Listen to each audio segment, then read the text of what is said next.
Boundary setting is a topic that I think we always need to revisit because it's actually a really important one when it comes to our personal ascension journeys, even our ascension journey as a human collective. There's really so much to this topic, and we will be covering it in our Sunday service this coming Sunday with Raphael and Jelelle. They'll be talking about setting boundaries in relationships, especially as you're awakening and as you really feel that ache for a sacred union within and outside of you, with a ground that's truly nourishing. So I'll start with a personal story here about what it's been like to have boundaries set with me. I don't think this is something that people talk about very openly, actually. A lot of people, I think, tend to talk about boundary setting from here out rather than what it's actually served for them to have boundaries set with them. When it comes to my relationship with my beloveds within this divine self-embodiment community, whenever any one of them have had to set a boundary with something in me, in our bond, it's actually done more to serve me than it has to hurt me. And one of the reasons for that is because innately there's a trust ground between us on a soul and heart level that's been built up over time. So if you don't have that kind of trust relationship with someone else, this is going to be a lot harder to set boundaries.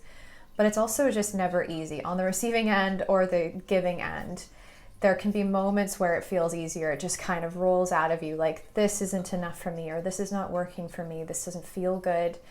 This is hurting me actually, and I really need this to change if our relationship is going to continue to unfold. Sometimes it can be that easy to roll that out, but there's a lot of inner work that has to happen first, in my experience, before that can happen. In terms of being on the receiving end of boundaries, I can say that it has truly been what's actually changed me, because our relationships are what change us. It's our relationship inside and with the divine is also transformational, but that can be informed by our outer relationships, good or bad. And in my case, I've been very blessed to have drawn these really good relationships that we've had to sort out, which I think is it's true of any intimate bond. For me, how it's transformed me is whenever someone that I love, truly love, tells me, I don't like the way you're treating me. I don't like this ground that we have right now. This is not working. And I've had some realizations about how this is impacting parts of me, and I cannot stand for this anymore. Just receiving those words or anything similar really lands in me if it's true. And with my beloveds, again, there's so much trust ground. I know it's true. And if there's a moment where it's not true and part of me needs to express a defense or something, that's also part of this process.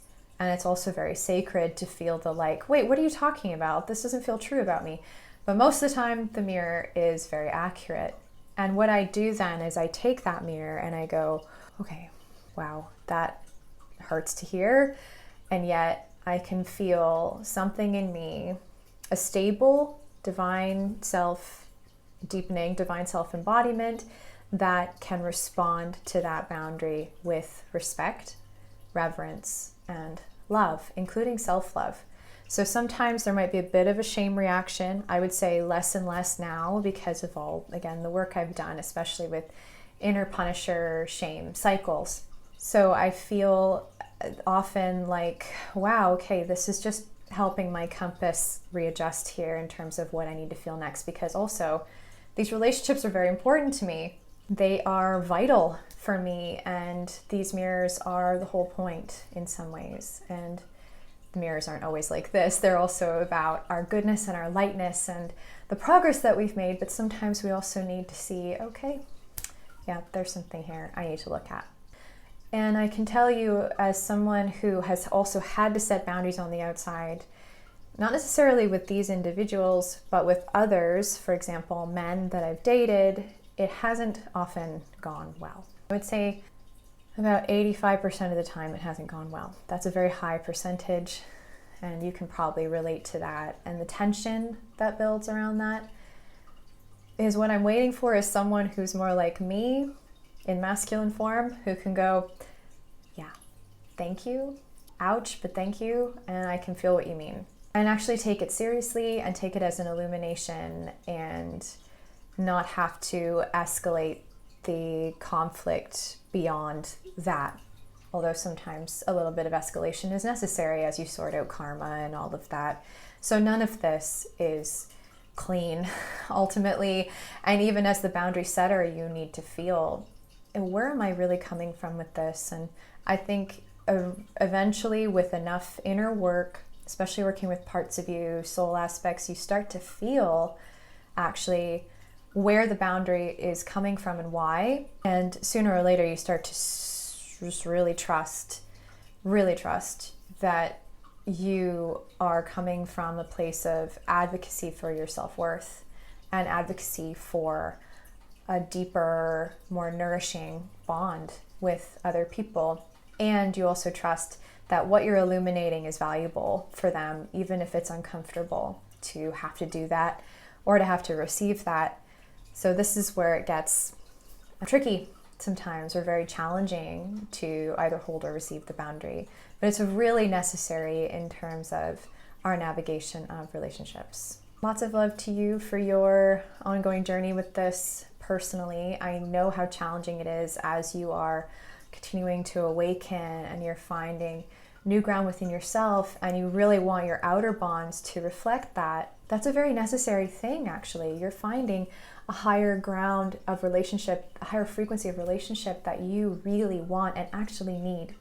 So speaking to your boundaries is speaking to your needs. And even if your boundaries fluctuate and shift and change, they're meant to, because they're not walls. They're meant to be porous. They're meant to be something that changes as you do. And hopefully eventually you won't even have to worry about setting boundaries so much with people on the outside, or even parts of you on the inside, because there's more and more union going on here and less inner conflict and polarity to navigate. So please do feel into coming to our Sunday service on Sunday. It's going to be quite rich. This whole month of February is shaping up to be Love Month for our Sunday services.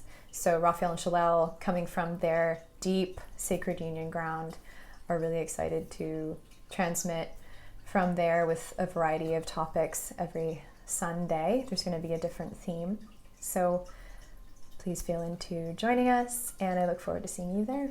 Much love. Bye for now.